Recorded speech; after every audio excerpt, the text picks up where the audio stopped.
We dreamt of a trip for our 20th anniversary to a new, far-off destination. And then we made that dream a reality.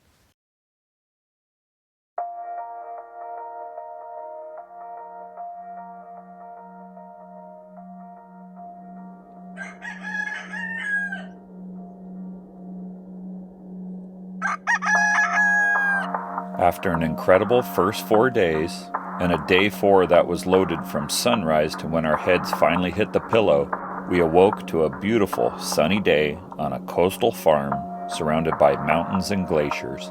We took a quick stroll around the property to take in the views, and then hit the road to grab some breakfast and visit another classic landmark on the Stokksnes Peninsula.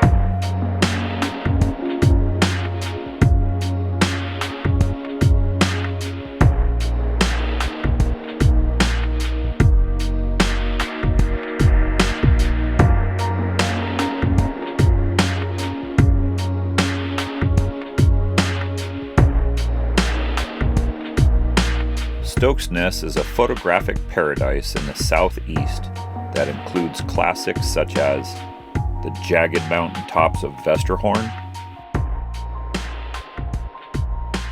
the black dunes frosted with cool coastal grass, reflective shorelines on a glassy day, that is, and a very unique Viking village.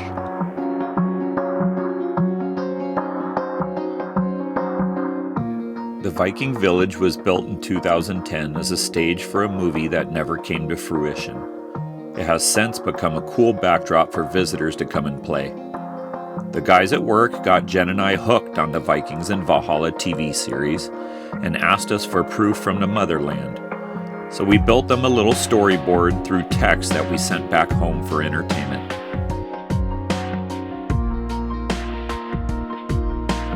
We wrapped up our morning with some of the best waffles I've ever had.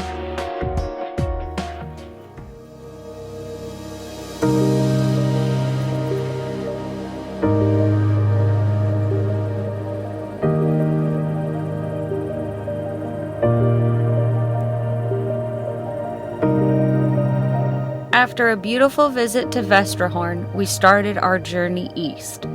Our path took us on a shortcut through a mountain pass. To our surprise, we came upon another waterfall called Dafoss, another crazy name.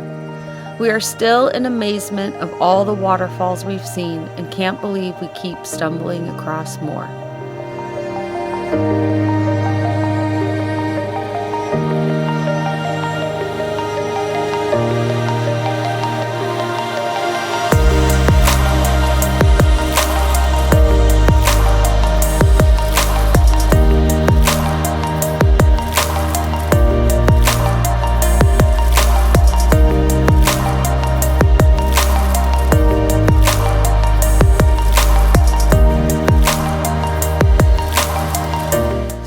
Fjordor is what we like to call Mitty Town. Mitty is one of my favorite movies filmed in Iceland, so I was so excited to see some of the places in person with my own eyes. We took the time to walk around the idyllic village town on the sea, strolling on the Rainbow Road to the Blue Church and eating some delicious fish and chips from the popular Fancy Sheep food truck. Jeremy said it's the best fish and chips he's ever had.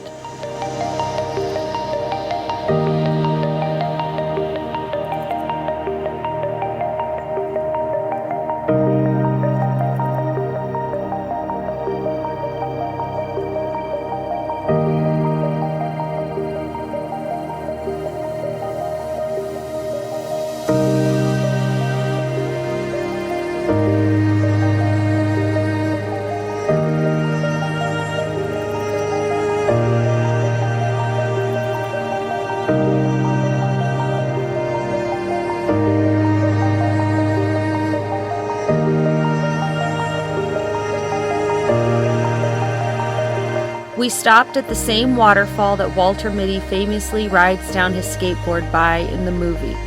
There was no shortage of joy to be in this place, As a lover of movies, this was like a dream come true.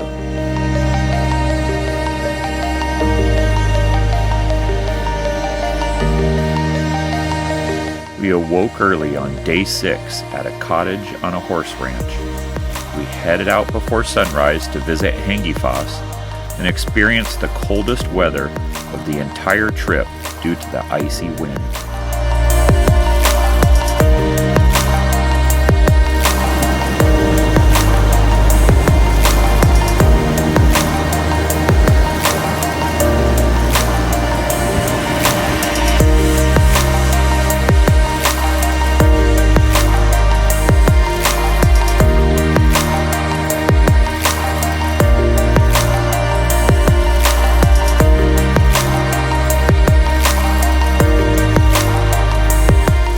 Not only was it cold, but it was a decent hike with an elevation change, additional waterfalls, and the threat of falling rocks.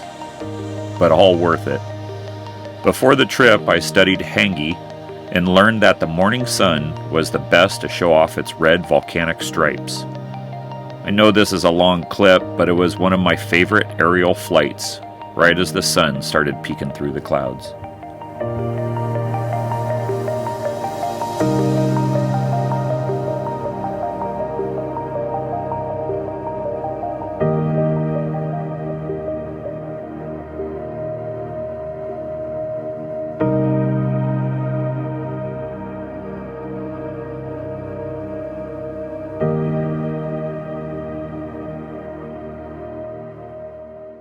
If you love waterfalls, Iceland is where you want to go. There is no real count, but it is said that there are over 10,000 on the island.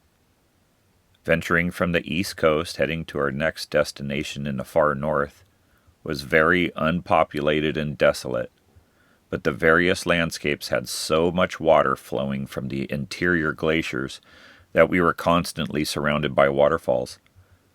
We would come up over a hill or take a bend in the road and nonchalantly say, "Oh look, it's another one of those stupid 300-foot tall water things." There wasn't enough time or space on my phone to share everything that we saw. These waterfalls here were shot in just a 1-kilometer stretch.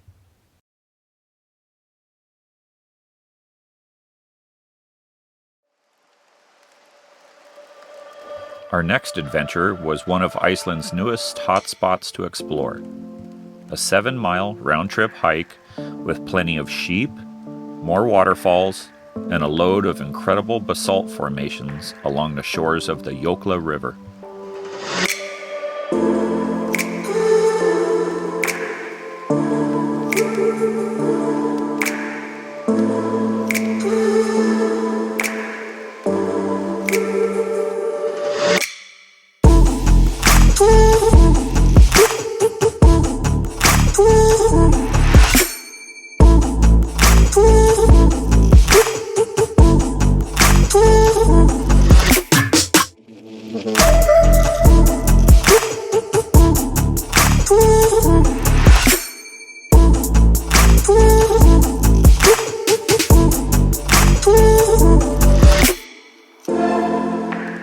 Studlagil was a very tough place to get aerial footage. With air traffic littered with all kinds of other drones, if you look up at the top of the screen, you can see one flying over mine here. We even saw one that fell victim, crashed on the banks of the other side of the river.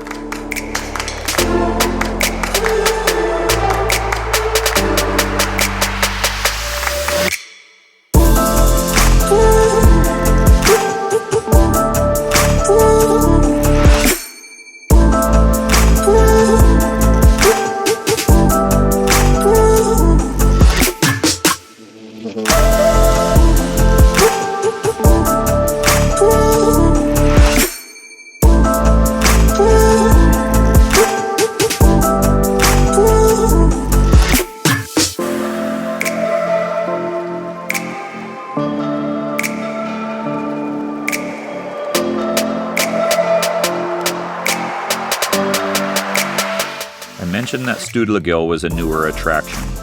Until the last decade, this canyon was under the water of a mighty river. A dam was built upstream that significantly dropped the water level and exposed the volcanic arc. The watercolor in August and September is a milky brown due to the glacier runoff that carries sediment. But we miss the other 10 months that are known for calm, turquoise drinking water. Studlagil was great and definitely much more impressive in person.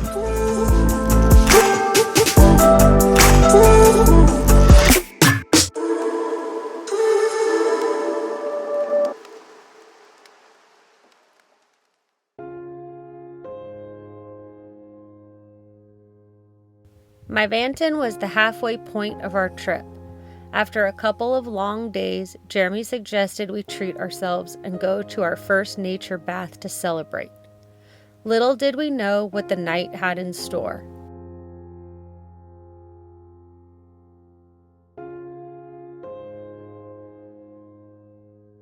Myvatn Nature Baths is the Blue Lagoon of the north and not quite as touristy. Jeremy said, "Can you believe people pay money to swim in a giant fart? Because the hot water has an intense sulfur smell." The clouds parted for the evening, and against the blue water was an amazing sunset.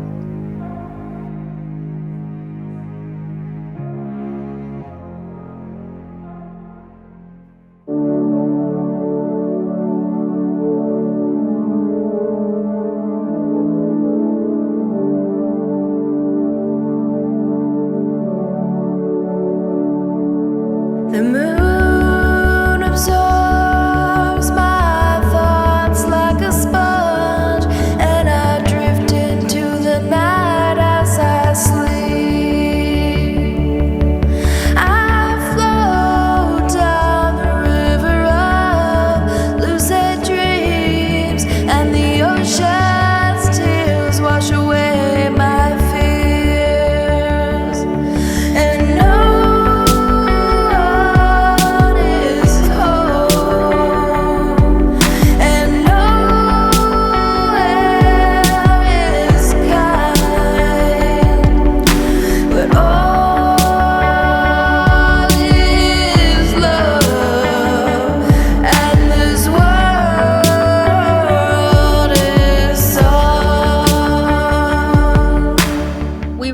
getting ready to leave, and that's when the sky started its show. I looked up and said, "I think that's it." The moon absorbs my thoughts like a sponge, and I drift across the sky as I dream. I float above a pattern of silver streams, and the wind whispers in my open ears. And no one is home, and nowhere is kind, but all is love, and this world is song.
This was our first 2-night stay on the trip, and we chose a working dairy farm. You ate with the cows, watched them get milked, and even got to go in and say hi. This is where we discovered Iceland's delicious dairy: milk, butter, and cheese.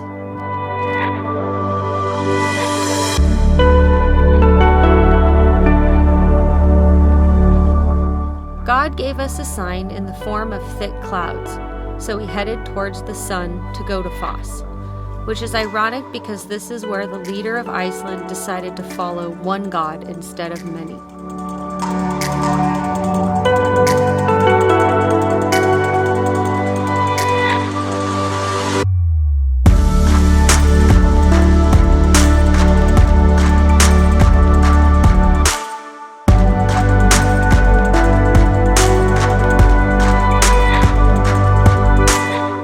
Dafoss is a bowl-shaped, crystal blue, powerful waterfall.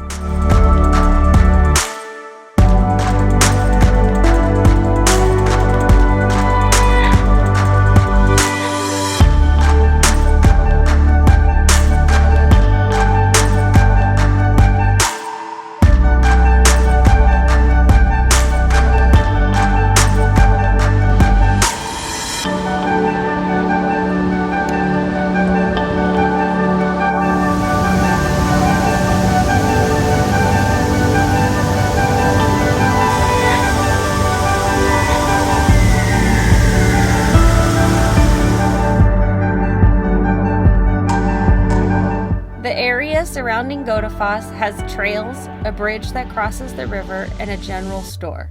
But who needs to buy snacks when there's fresh blueberries ready to be picked and eaten?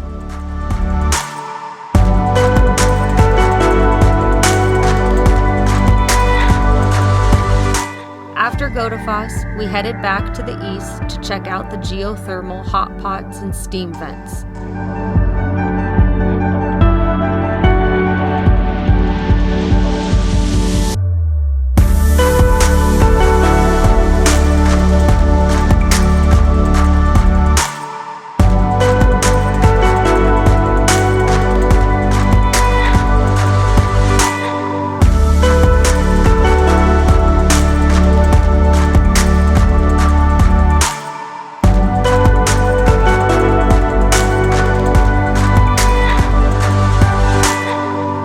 The ground is bubbling and smoking all around you. There's even warning signs not to stray off the paths. The earth is most definitely alive.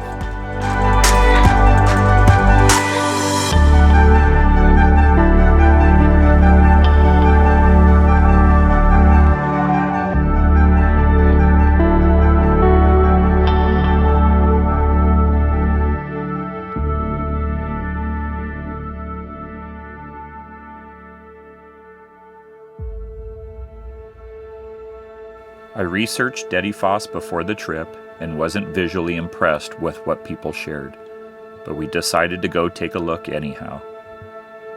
We would have been really bummed if we would have skipped it, just based on its sheer volume. Dafoss is Europe's most powerful waterfall, fed by Europe's largest glacier.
The mist created full circle rainbows, and the hike also included Selfoss, an upstream set of falls that wasn't as tall, but had curtains of water pouring over its shoulders.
Day 8 was coming to an end, so we made one last stop at the Viti crater in the northern geothermal area.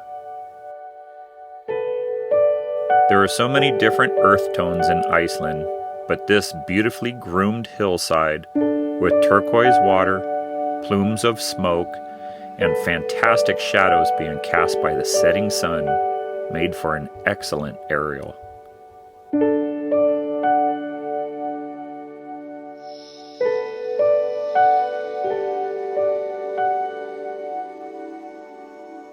Driving back to the room, we stumbled upon the perpetual shower, a random pipe sticking out of the ground in the middle of nowhere that has been a unique attraction for decades. I needed to shower before dinner, so what the hell? There is no on or off, and it constantly flows at a very comfortable 88 degrees.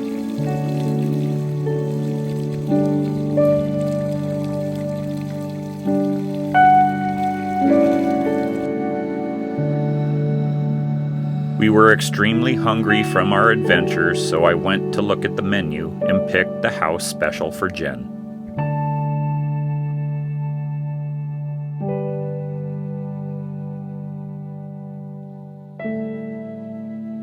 I hit the skies one more time before the sun went to sleep, and from our room I got a good shot of the crater, and then one more majestic look at Lake Myvatn.